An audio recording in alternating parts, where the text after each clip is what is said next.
your words. అందరికీ నమస్కారం. ఈ క్షణం ఇది నా సక్సెస్ మీట్లా అనిపిస్తుంది. అలాంటి ఓవర్వెల్మింగ్గా నేను ఒక ఆనందం పొందుతున్నాను.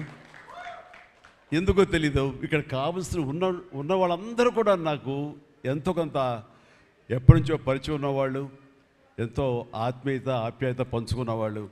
సో వాళ్ళ ముఖంలో ఆనందం చూస్తుంటే కనుక ఇది నా ఆనందంలో అనిపిస్తుంది. ఈ సక్సెస్ మీట్ నా సక్సెస్ మీట్లా అనిపిస్తుంది. అండ్ ఇక్కడ గెస్ట్గా రాలేదు, మీలో ఒక పార్ట్గా, మీలో ఒక మీ ఆత్మీయుడిగా ఇక్కడికి వచ్చాను.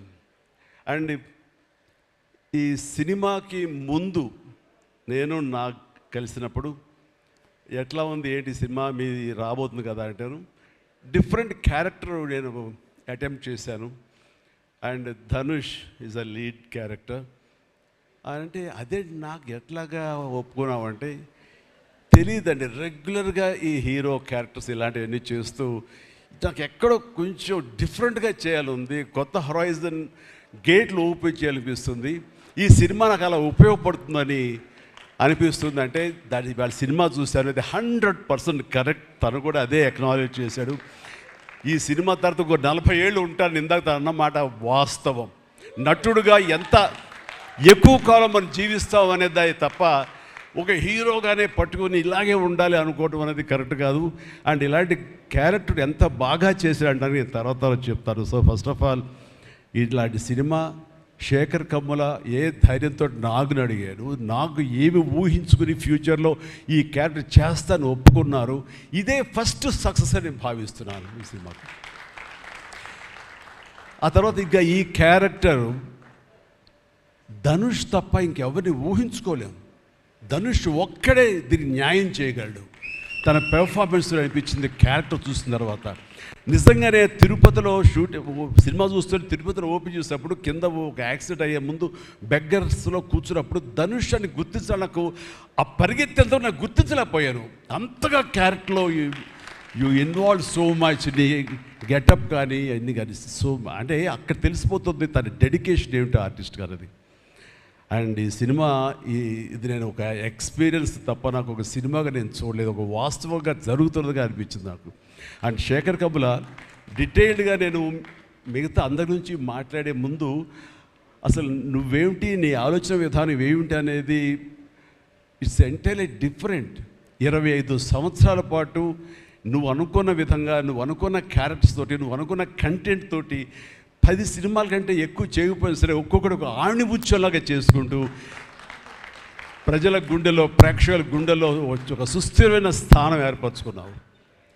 అండ్ ఆ మధ్యకాలంలో మీరు నా ఒక పోస్టర్, మీరు 25 years పోస్టర్ మీరు రిలీజ్ చేయాలని అనుకున్నప్పుడు అది మీట్ అవ్వడానికి, అతనికి టైం ఇవ్వడానికి నాకు నిజంగా 3-4 days పట్టింది. అంత పంతం అంత పట్టింపు ఏంటి నేనంటే, సార్ మీకు గుర్తుందో లేదో, మీ 88లో మీ సినిమా స్టేట్ రౌడీ షూటింగ్ ఈ రోడ్ల మీద జరుగుతున్నప్పుడు నేను ఫస్ట్ టైం మిమ్మల్ని చూశాను. నేను ప్రేమించే మనిషి నా ఎదురుగా ఉన్నాడు, కలిస్తే బాగుండు అనుకుంటే పోలీసులు ఎవరు రాని పరిస్థితి. కానీ మీరు ఎందుకు నన్ను చూసి ఇట్రా అని పిలిచారు, నన్ను ఒక్కడనే పిలిచారు, నేనే మీ దగ్గరికి వచ్చాను. నేను ఎందుకు పిలిచానంటే అతను అందరికన్నా హైట్ ఉన్నాడు కాబట్టి ఏదో తాపత్ర పడుతుంటే రమ్మని పిలిచి ఉంటాను తప్ప అతనేమనుకున్నాడంటే నా లోపల భావాలు కానివ్వండి, నేను ప్రేమ కానివ్వండి నేను వ్యక్తం చేయగలిగాను, అది కరెక్ట్గా కనెక్ట్ అయింది అని తను అనుకున్నాడు. బట్ ఏమనుకున్నా సరే వచ్చిన తర్వాత నన్ను మీట్ అయిన క్షణం ముందు వరకు భవిష్యత్తులో ఏం చేయాలో తెలియదు, ఎడ్యుకేషన్ ఉంది కాబట్టి ఎట్టెళ్ళాలో తెలియనటువంటి 17-18 years ఉంటాయి అప్పుడు అతనికి. 36 years అయిపోయింది కలిసి, ఫస్ట్ టైం కలిసి. ఆ క్షణాన నన్ను చూడగానే, నాతోటి కూర్చోగానే, నాతో మాట్లాడగానే, నేను నా షేక్ హ్యాండ్ తీసుకోగానే ఆ క్షణం డిసైడ్ అయిపోయింది. అంబిగ్యూటీ డౌట్ లేదు, ఖచ్చితంగా నేను సినిమా ఇండస్ట్రీలో సెటిల్ అవ్వాలని ఆ రోజు నిర్ణయించుకొని తను చెప్పడం అన్నది నాకు ఎల్లేని సంతోషంగా ఉంది. నేను గర్వించే, నన్ను ప్రేమించే మనిషి, నన్ను అభిమానించే మనిషి ఈ రోజున ఈ స్థాయిలో ఉండి ఇంతమంది చేత ప్రశంసలు పొందుతున్నాడంటే కనుక హ్యాట్స్ ఆఫ్. ఇది గర్వం నీవు కాదు, నీలాంటి వ్యక్తి నన్ను ఇన్స్పిరేషన్గా తీసుకుని ఇందులో ఇండస్ట్రీ వచ్చి నీ సొంత టాలెంట్ తోటి, నీ సొంత ఆలోచనతో, నీ కమిట్మెంట్ తోటి ఈరోజు ఈ స్థాయికి ఉన్నందుకు ఫస్ట్ ఆఫ్ ఆల్ ఈ సిల్వర్ జూబ్లీ ఇయర్ సందర్భంగా మనస్ఫూర్తిగా నా అభినందనలు మరొకసారి తెలియజేస్తాను. శేఖర్ కమ్ముల ప్లీజ్. అంటే శేఖర్ కమ్ముల సినిమాలు నేను ఎప్పుడు చూస్తూనే ఉన్నాను, అన్నీ చూస్తాను దాదాపుగా. అది వాస్తవానికి నిజానికి చాలా దగ్గరగా అనిపిస్తాయి. అంటే తన ఫస్ట్ పిక్చర్ చూస్తుంటే ఆ క్యారెక్టర్స్ ఆనందం, రూప వీళ్ళు ఎలాగ ఉన్నారు, ఇంకా ఉండుంటారు కదా అని ఆ క్యారెక్టర్స్ కనబడి తప్ప ఆ యాక్టర్లు కనపడరు. వాళ్ళ తర్వాత చేసిన సినిమాలు మనకు గుర్తుకు రావు. ఐ మీన్ దీంతో కనెక్ట్ అవ్వదు. అలాగే ఫిదా, భానుమతి, వరుణ్, అలాగే ఈ ప్రతిభలో శ్రీరామ్, గోదావరిలో శ్రీరామ్, సీతా మహాలక్ష్మి, ఈ క్యారెక్టర్స్ కనపడతాయి. ఎందుకు చూడండి ఈ సినిమాలో కూడా ప్రతి ఒక్కరు ధనుష్ని దేవా అంటున్నారు, నా ఫ్రెండ్ ఏమో దీపక్ అంటున్నారు తప్ప పేర్లు పెట్టి ఎవరు పిలవట్లేదు, గుర్తుంచుకోవట్లేదు. గబుక్కుని దేవాను వస్తుంది. నాకు అలాగే అనిపిస్తుంది ఇప్పుడు. అంటే క్యారెక్టర్ని అంతగా ప్రొజెక్ట్ చేస్తారు. ఇంతకంటే బెస్ట్ ఎగ్జాంపుల్ లేదు. ఎప్పుడో చూసి సినిమాలకి ఆ క్యారెక్టర్స్ పేరు, నా సినిమాలో నా క్యారెక్టర్స్ నాకు పేర్లు గుర్తుండవు నాకు. అలాంటిది తన సినిమాలో క్యారెక్టర్స్ ఇప్పటికీ గుర్తున్నాయి నాకు. రూప అనే పేరు ఎందుకు గుర్తుందంటే అందులో తండ్రి పాత్ర మెంటల్గా రిటార్టెడ్ రూపాన్ని పిలుస్తాడు. ఆనంద్ అఫ్కోర్స్ హీరో పేరు, అది గుర్తుండిపోయింది. అట్లాగే వరుణ్ సినిమాలో ఫిదాలో భానుమతి సెపరేట్ కేజ్ అంటుంది కదా ఒక డైలాగు, సెపరేట్ పీస్ ఏదో అంటుంది. అలాగే హైబ్రిడ్ పెళ్ళి అంటుంది.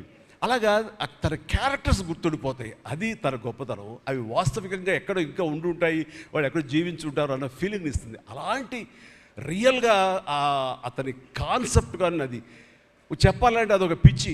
నేను అనుకున్నది తప్ప ఇంకోలాగా కాదని. ఇందాక నాకు అన్నారు కదా, నేను మామూలుగా ఎప్పుడు నడిచొచ్చే విధంగా నడుచుకుంటూ వస్తుంటే నాకు అలా వద్దు ప్లీజ్ దయచేసి మీరు నా క్యారెక్టర్ నడవాలి. నీ క్యారెక్టర్ నడవాలంటే ఎలా నడవాలి తెలియదు నాకు. నాకు వచ్చిన నడకే ఇది అని చెప్పి ఇందాక ఇద్దరు అనుకుంటాం. నాకు తెలిసిన నడకే ఇది కాదండి, మీ హీరోలా నడుస్తున్నారు, స్టైలిష్గా నడుస్తున్నారు.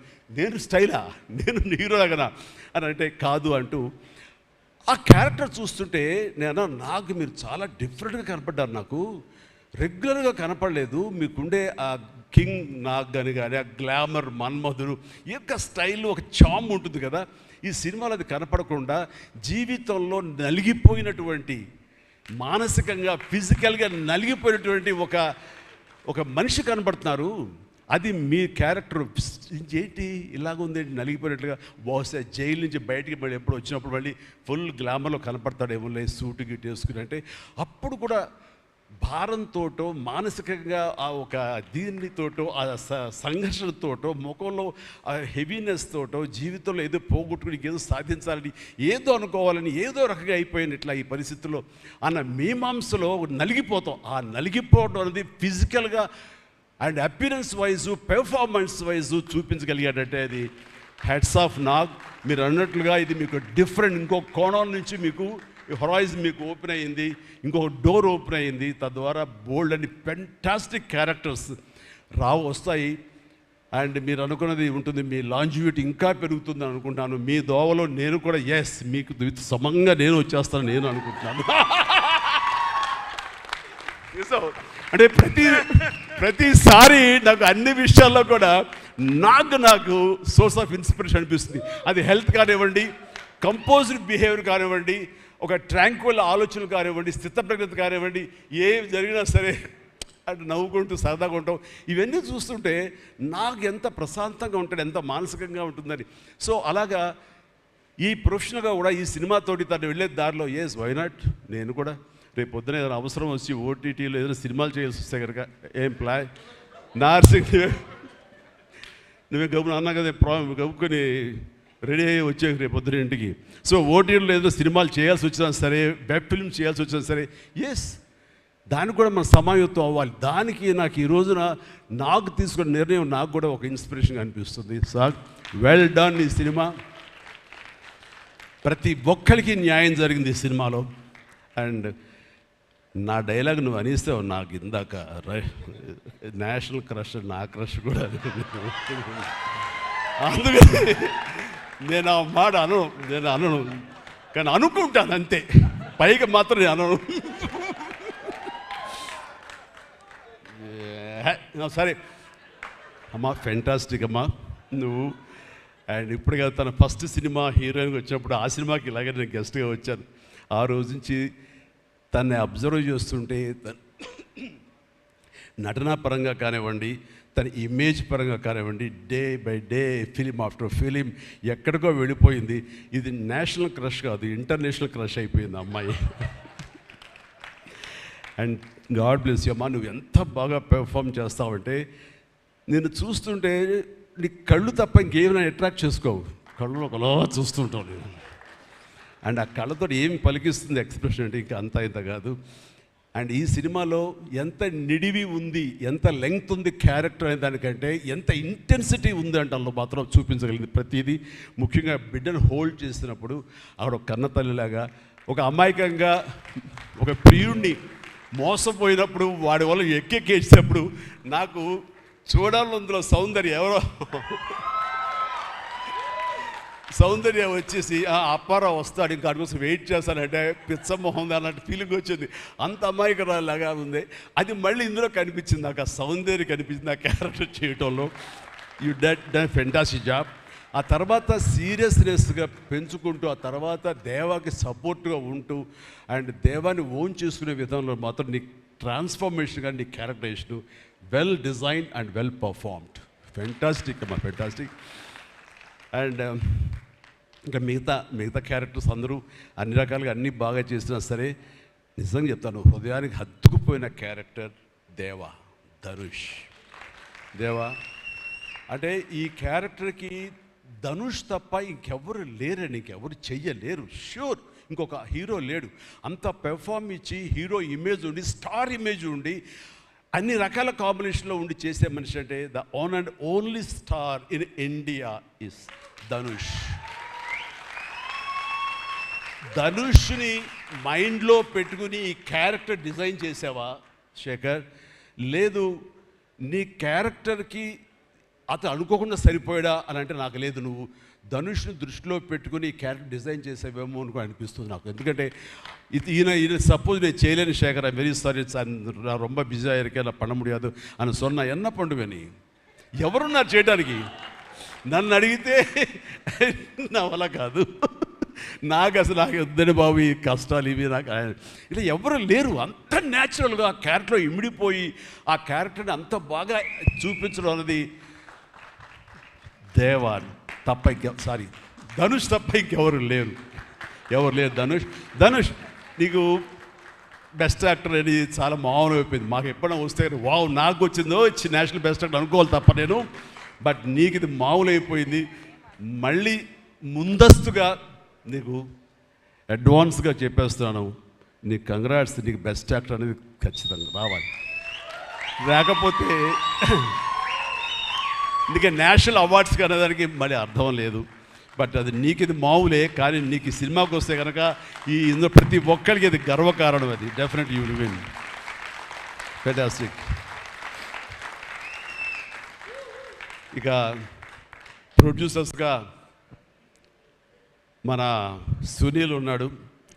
సునీల్, భారత్ వీళ్ళిద్దరికంటే కూడా వాళ్ళ నాన్నగారు నాకు అత్యంతమైనటువంటి గౌరవనీయులు. అంత పెద్ద మనిషి ఆయన, అంత నిక్కార్సైన మనిషి. ఈ సినిమా బిజినెస్లో అంత ఆనెస్ట్తో ఉండే మనుషులు ఎవ్వరు లేరు. నాకు తెలిసి నాగార్జున ఎవరి కాళ్ళకి దండం పెట్టడు, ఒక్క మీ నాన్నగారికి తప్ప. ఆయన నాకు అంతే ఇష్టం, నేను ఆయనకి అలాగే ప్రణామం చేస్తాను. అంతటి ఇది ఆయనకు పుట్టిన బిడ్డలుగా ఆయన గౌరవాన్ని కాపాడుతూ ఆయన లెగసీని కంటిన్యూ చేస్తూ మీరిద్దరు ముందుకు వెళ్ళటం, మీరే కాకుండా థర్డ్ జనరేషన్ జాన్వి కూడా అదే దాంట్లో వెళ్ళటం అనేది జరుగుతుంది. మొన్న ఒక మాట అన్నావు, చెప్పచ్చు కదా? చెప్పనా? ఓకే సార్, మళ్ళీ మాకు సినిమా చేయాలి సార్ మీరు. వద్దులేవా, మీరు అది రకరకాలు చేసుకుంటున్నారు కదా మళ్ళీ ఎందుకు అని. సార్ మా నాన్నగారు మీ సినిమాలో డిస్ట్రిబ్యూట్ చేసి మేము బాగా డబ్బులు గడించాం సార్ అప్పుడు నైజాంలో. మీరు అప్పుడు నైజాంలో మీ సినిమాలు అంటే నైజాం కింగ్ అనుకునేవాళ్ళం మేము. ఆ తర్వాత మేము కొంచెం ప్రయత్నం చేసాం సార్, మాకు బాగా డబ్బులు వచ్చింది సార్, కానీ అల్లు అరవింద్ గారు ఇక్కడ పెట్టేసరికి మాకు అవకాశం లేకుండా పోయింది. ఏమనట్లే ఇప్పుడు అది కట్ చేసేస్తాలే ఆ ముక్క, లేదు అది ఎడిటింగ్లో తీసేస్తాలే. అంటే సికింద్రాబాద్లో గీతార్స్ పెట్టారు కదా, అందుకే మీకు సినిమాలు రాకుండా పోయి సరే పక్కన పెట్టేద్దాం. ఆ తర్వాత మీ థర్డ్ జనరేషన్ జాహ్నవి సినిమా తీసి ప్రొడ్యూసర్గా అమ్మాయి రావాలనుకుంటుంది అనుకున్నప్పుడు I wish all the best for her. ఎప్పుడు కలుస్తాను అన్నాను. అదేదో మీరు ఇస్తే మీతోటి అమ్మాయి అడిగారు 3 జనరేషన్స్లో మా ఫ్యామిలీతోటి మంచి సంబంధం ఉన్నట్లు అవుతుంది అన్నారు. పాప మీ నాన్న అడిగారు, ఇంటికి వచ్చి చెప్పారు లేదో నాకు తెలియదు, బట్ వీఆర్ డూయింగ్.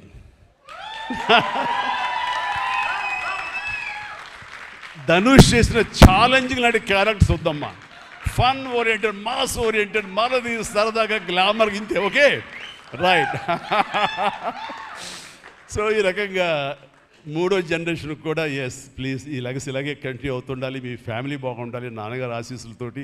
అండ్ ఇలాంటి కుబేరా సినిమాలు మరి ఎన్నో సక్సెస్ఫుల్ సినిమాలు చేయాలి. ఇందాక ధనుష్ అన్నట్లుగా మీ మొక్కల ముందు నవ్వు ఉండాలి. ఇప్పుడు నవ్వు కొంచెం ప్లీజ్. Thank you. మీరు నవ్వుతూ ఉంటేనే మా అందరికీ నవ్వు ఉంటుంది, మేము నవ్వుతూ ఉంటాం. Thank you. అండ్ మిగతా టెక్నీషియన్స్ పరంగా చూస్తే కనుక నికేత్ కెమెరామెన్, డిఓపి నేను ఎప్పుడు చూడలేదు. Hi Niket, I haven't seen your films. I don't remember even. But the way you are presenting yourself here is very much appreciable. I could see the energy, what you are pouring here, definitely it will reflect on the stage. Otherwise, Nagaja would have been praised you so much. And you also grab my attention. And future, I don't know, yes, maybe. And you have done a fantastic job. So initially when villain scenes are happening, that time I could see the top floor swimming pool. There I could see the richness of the film. So hardly they would have spent anything. So riches comes not because of the money. Riches comes with your viewfinder. So that way our credit goes to the whole film has grabbed attention and it looks very rich. So definitely please, I will awaiting you in future, and all the very best. Good luck. Done a great job as far as the camera is concerned. And then మా యోగేశ్వరుడు మా పెద్ద అనుకోండి పాపం లేని వయసు వద్దు sir కూర్చోండి sir మీరు లెగించండి please sit down take your seat sir మీరు లెగదు సార్ మమ్మల్ని ఇబ్బందిగా ఉంటుంది. ఇద్దరం చాలా నువ్వు అనుకుని మాట్లాడే పరిచయం మాకు శుభలేఖ సినిమా నుంచి 1980 నుంచి వీఆర్ వర్కింగ్ టుగెదర్. ఈ మధ్యకాలం వరకు కూడా ఎప్పుడైనా సెట్కి వస్తాడు, రాగానే సినిమా అడుగుతాడేమో, నెక్స్ట్ సినిమా ఏం చేద్దాం అడుగుతాడంటే, బాబాయ్ ఈసారి మీ ఇంటి నుంచి నాకు ఆవకాయ పచ్చడి రాలా అంటాడు. Mango pickle, as for mango pickle from my house. So ఈసారి పంపించాను బాబు, వస్తుంది. శుభం, ఫెంటాస్టిక్. నువ్వు ఈ వయసులో కూడా ఇంత బాగా పనిచేస్తున్నావు, ఇంత కష్టపడుతున్నావు అంటే కనుక అవసరమా అనిపిస్తుంది. రిటైర్ అవ్వచ్చు కదా, హ్యాపీగా రెస్ట్ తీసుకోవచ్చు కదా అని. కానీ మన సోల్స్ అవే, రిటైర్మెంట్ అది తీసుకోలేము. కష్టపడి పనిచేయటంలోనే మనకు ఆనందం ఉంటుంది, కష్టపడి పనిచేయటంలోనే ఈ ఇష్టమైన పురుషుల్లో మనం ఉంటాం. మన లాంజివిటీ ఉండాలి అంటే మనం ఇందులోనే ఉండాలి ఖచ్చితంగా. అండ్ భగవంతుడు ఇంకా సంపూర్ణ ఆయురారోగ్యాలు ఇవ్వాలి. నాన్నగారు ఆయన పనితనం నాకు గుర్తుంది, ఆయన దగ్గర కూడా పనిచేశాను నేను, అలాగే ఇప్పుడు నీతో కూడా పని కొనసాగిస్తున్నాను. అండ్ ఈ సినిమాలో నువ్వు పార్ట్ అవటం అన్నది it is great, wonderful Tharani, please. And ఇక్కడ చూస్తుంటే యంగ్స్టర్స్ ఎంత ఎంతూజియాస్టిక్గా ఉన్నారంటే, వాళ్ళందరినీ పేరున పిల్లలని కానీ యంగ్స్టర్స్ అంటే ఇండస్ట్రీ ఎంత ఫ్రెష్గా, ఎంత యంగ్స్టర్స్ తోటి ఎనర్జీతో ఉంది అంటే అంత అయితే కాదు. నాకు అనిపిస్తుంది అబ్బా మన ఇండస్ట్రీ ఏమైనా ముసలిదైపోయిందా అని అనిపిస్తుంది అప్పుడప్పుడు అద్దంలో మమ్మల్ని మేము చూసుకుంటూ. కానీ ఈరోజు ఇక్కడ చూస్తుంటే కనుక ఇంతమంది యంగ్స్టర్స్ తోటి అండ్ చాలా బబ్లింగ్గా చాలా బాగుంది. ఈ ఇండస్ట్రీ కొనసాగాలి ఎలాగే అంటే కనుక మీలాంటి యంగ్స్టర్స్ రావాలి. ఇలాంటి యంగ్స్టర్స్ వల్లనే మేమంతా పుంజుకుంటాం. నేను ఈ రోజున కొత్త డైరెక్టర్స్తో పనిచేస్తాను, అనిల్ రావుపూడి కానీ, బాబీ డైరెక్టర్ కానీ, వశిష్ఠ్ కానీ, ఇలాంటి యంగ్స్టర్స్ పనిచేస్తుంటే ఎక్కడ లేని ఎనర్జీ వాళ్ళ దగ్గర ఉంటుంది, వాళ్ళ నుంచి కొత్తను ఉంది. నేను వాళ్ళకి అనుగుణంగా నేను మారిపోతుంది తప్ప నాకు అనుగుణంగా వాళ్ళు ఉండాలి కోరుకోవట్లా. నా సక్సెస్ అక్కడేమో అనుకుంటున్నాను నేను. ఆ రకంగా old wine in new bottle అన్నట్లుగా ఈ సమయంలో వైన్ గుర్తుకొచ్చింది, సారీ. అండ్ అలాగా ఇదే ఎనర్జీతోటి, ఇదే యంగ్స్టర్స్ తోటి ఇండస్ట్రీ కలకలాలని కోరుకుంటున్నాను. And last but not least my brother, నాకు బిడ్డతో సమానం, దేవిశ్రీ ప్రసాద్. అండ్ దేవిశ్రీ ప్రసాద్ తన ఎనర్జీ అంటే ఇందాక చూశారు కదండి, లైవ్ షో చేసేసాడు ఇక్కడ. ఆ తర్వాత ఏం మాట్లాడాలో ఎవరికి ఏం తొయ్యినటువంటి పరిస్థితి, మొత్తం అంతా షో గ్రాప్ చేశాడు. బట్ నేను మళ్ళీ కమ్బ్యాక్ తర్వాత పొలిటికల్గా కొన్నాళ్ళు ఉండి 1915లో 150 సినిమా చేసిన దగ్గర నుంచి అంతకుముందు తన సినిమాలతోనే ఎంబీబీఎస్ కానీ జిందాబాద్ కానీ అన్నీ అయిన తర్వాత మళ్ళీ తన వలన నా మ్యూజికల్ అనేది ఏర్పడేదేమో అనుకుంటున్నాను. అలాంటి గ్రేట్ మ్యూజిక్స్ నాకు ఇచ్చి మళ్ళీ నేను నిలబడడానికి దోహదపడ్డాడు మనోడు. యూ ప్లీజ్ వద్దు అలా చేయదు ప్లీజ్ దోహదపడ్డాడు. మీరంతా సరస్వతి పుత్రులయ్యా ప్లీజ్ బంగారం ప్లీజ్. అండ్ తను ఎనర్జీ డే బై డే పెరిగిపోతుంది, తన టాలెంట్ డే బై డే పెరిగిపోతుంది. ఇక నేషనల్ నుంచి మన రీజనల్ నుంచి నేషనల్ లెవెల్కి ఎలా ఎదిగిపోయాడో మనం చూసాము. ఆ హోల్ ఇండియా తన గురించి ఎలాగా కీర్తిస్తుంది అనేది మనం ఈ పుష్ప 1 and 2 చూస్తున్నాము. ఇప్పుడు ఈ సినిమా కుబేర్లో కూడాను ఎక్కడ డ్యూయట్ సాంగ్స్ లేవు కదా అని అనిపిస్తుంది, కానీ ఒక సాంగ్ ధనుష్ పాడిన ఆ సాంగ్ ఎంతగానో ఆకట్టుకుందంటే అంతా ఇంత కాదు. దానికి ఇద్దరు ఒకరొకరు కాంప్లిమెంట్ చేసుకుంటూ ఆ సాంగ్ అంత బాగా హిట్ అవడానికి దోహదపడింది. అట్లాగే సినిమా చూస్తుంటే మ్యూజికల్గా ఉంది తప్ప నాకు ఎక్కడ డ్యూయట్ సాంగ్స్ వేరే లేవి అనే ఫీలింగ్ రాలేదు. And that's the magic of Devi Sri Prasad.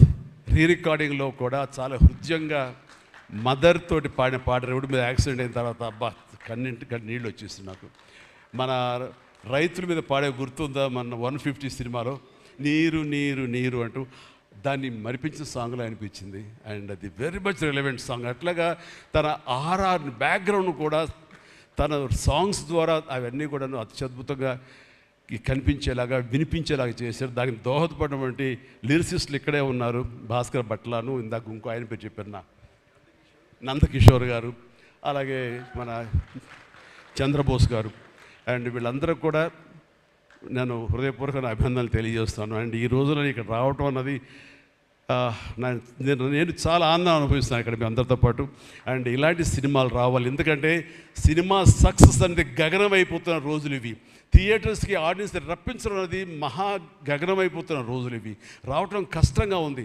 ఎలాగ సినిమా థియేటర్లు కానివ్వండి ఇవి ఎట్లాగ సస్టైన్ చేయాలి, ఎలా నిలబడాలి అనేది చాలా క్లిష్ట పరిస్థితుల్లో ఇలాంటి సినిమాలు, ఇలా కంటెంట్ ఉన్న సినిమాలు, అంటే హృదయంగా ఉన్న సినిమాలు, ఎమోషనల్ సినిమాలు and big event big films ఇందాక చెప్పినట్టుగా మనవాడు అవన్నీ కూడా ఆడొచ్చు. కానీ ఇలాంటి సినిమాలు కూడా ఆడి కంటెంట్ మనం సరిగ్గా ఇవ్వగలిగితే, వాళ్ళ హృదయాన్ని మనం తాకగలిగితే ఖచ్చితంగా ఈ సినిమాలు చూస్తారు, థియేటర్కి వస్తారు అనే ఒక ధైర్యాన్ని భరోసాని ఇచ్చిన సినిమాలు ఈ మధ్యకాలం చూస్తున్నాము. చిన్న చిన్న సినిమాలు అయితే పెద్ద సినిమాలు అయితే అందులో ఈ రోజున శేఖర్ మీరు మరొకసారి నిరూపించారు. ఇందాక ఎవరో మిమ్మల్ని చేశారు, నిజంగా మనస్ఫూర్తి చెప్తాను, క్రెడిట్ గోస్ టు యూ. ఒక ధైర్యాన్ని ఇచ్చింది ఇలాంటి సినిమాలు చేయొచ్చని. ఇంకా ఈ పెద్ద పెద్ద సినిమాలు తప్ప, రక్తపాతాలు తప్ప, కొట్టుకోవడాలు తప్ప, నరుకోవడాలు తప్ప ఇంక ఇలాంటి సినిమాలు రావా, వస్తే చూడరా, ఇవన్నీ 10 రోజులు ఆగితేనో నెల ఆగితేనో ఓటీటీలో చూసేద్దాంలే అని దాంతో ఉండిపోతారా, ఏమైపోతుంది ఇండస్ట్రీ అనేటువంటి ఒక అభద్రతా భావం నుంచి ఈ సినిమా ద్వారా ఇలా తీయగలిగితే, సత్తా చూపగలిగితే, హ్యూమన్ ఎమోషన్స్ని టచ్ చేయగలిగితే, కంటెంట్ కొత్తగా ఉండగలిగితే కనుక థియేటర్కి వస్తారు, చూస్తారు, భరోసా ఇచ్చావు. Thank you so much. And God bless you, God bless you, and God bless you all. Please ప్రతి ఒక్కళ్ళు నాకు ఈ అవకాశం ఇచ్చినటువంటి ప్రొడ్యూసర్స్ గారికి, రామ్మోహన్ రావు గారికి, అలాగే భారత్ పాప నీకు కూడా అందరికీ నా హృదయపూర్వక ధన్యవాదాలు. మరొకసారి ఇక్కడ ఉన్నటువంటి 50 మంది యంగ్స్టర్స్కి అండ్ రెస్పెక్టెడ్ టెక్నీషియన్స్కి నా శుభాకాంక్షలు, నా ధన్యవాదాలు తెలియజేస్తాను. మరొకసారి love you man, love you love you love you love you love you. God bless you. And ఇప్పుడు మీ దారిలో నేను నడుస్తాను. Follow the leader. Thank you, Shamala. You done a good job. God bless. God bless. Thank you, sir. Thank you so much. We all love you. కుబేరాకి ఇప్పటి వరకు వచ్చిన appreciation ఒక ఎత్తు, ఈ రోజు ఈ మెగా కాంప్లిమెంట్స్ ఇంకొక ఎత్తు.